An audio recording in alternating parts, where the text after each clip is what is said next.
Welcome to Star Achievers.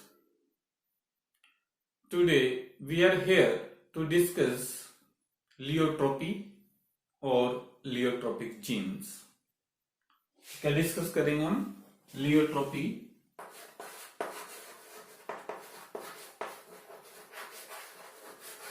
और लियोट्रोपिज्म।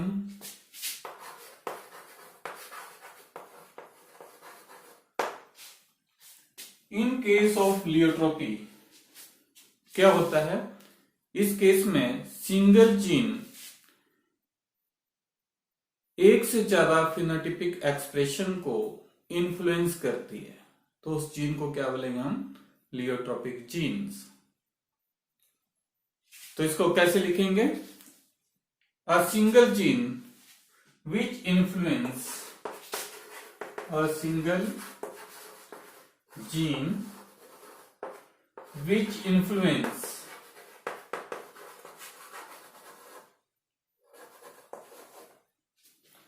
more than one phenotypic trait, more than one phenotypic trait or character is called pleiotropic gene. उसको क्या बोलेंगे? Pleiotropic gene बोल देते हैं। और the phenomena of multiple phenotypic expression of single gene को क्या बोलेंगे हम? लियोट्रोपिज्म। इसके एग्जांपल है हमारे पास कुछ एक, जैसे the gene for sickle cell anaemia is pleiotropic in human beings. The gene controlling the flower color also expresses its effect on shade, coat and axillary red spot. This was also observed by Mendel. Next, phenylketonuria. क्या है next? Phenylketonuria. इसको हम थोड़ा सा detail में कर लेंगे। Phenylketonuria और सिकल सेल एनीमिया, ये इसके दो एग्जांपल हम डिटेल में करें। फिनाइलकेटोन्यूरिया,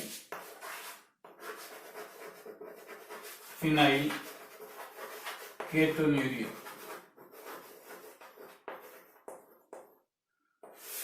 अब ये जो फिनाइलकेटोन्यूरिया है, it is inborn pleiotropic error of metabolism which is caused by autosomal recessive allele present on chromosome number 12. The child with defective heredity is born normal, but within few weeks effect of this genetic disorder begin to appear. There is an increased concentration of amino acid phenylalanine in blood, urine and cerebrospinal fluid.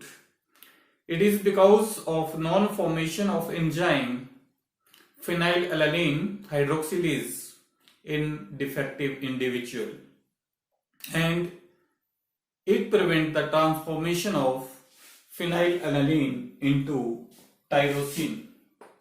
तो जो phenylalanine है उसका transformation क्या कर रही है? ये रोकेगी। This one is phenylalanine.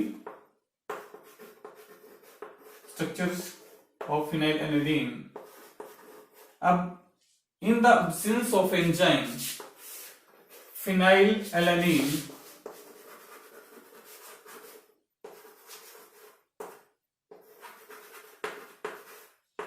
in the absence of enzyme phenylalanine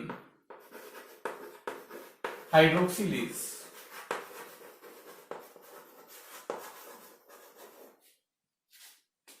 it is unable to convert into tyrosine. अगर ये फिनाइलएलानिन हाइड्रोक्सिलेज एंजाइम है तो ये किस में कन्वर्ट हो जाएगा? टायरोसिन में। ये टायरोसिन है,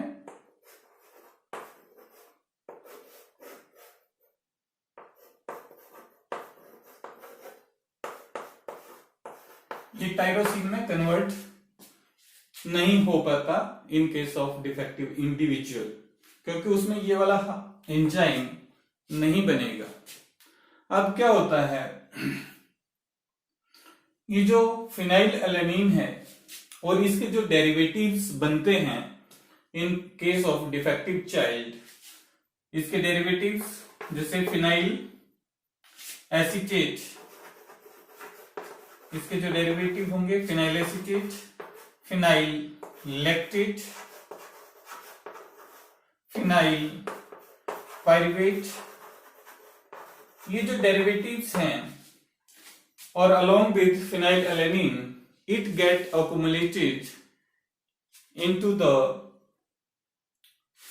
cerebrospinal fluid of defective individual and it leads to the mental retardation of that individual.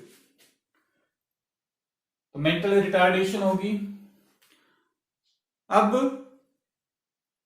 इसके जो सिम्टम आएंगे, सिम्टम कैसे आएंगे इसके, कौन कौन से, और भी इसके अलावा कौन कौन से सिम्टम हैं, इसके बाद इसके हम टेस्ट भी डिस्कस करेंगे, कैसे हम इसको आइडेंटिफाई कर सकते हैं कि individual the new born baby contain is defective और नॉट आफ्टर फ्यू वीक्स।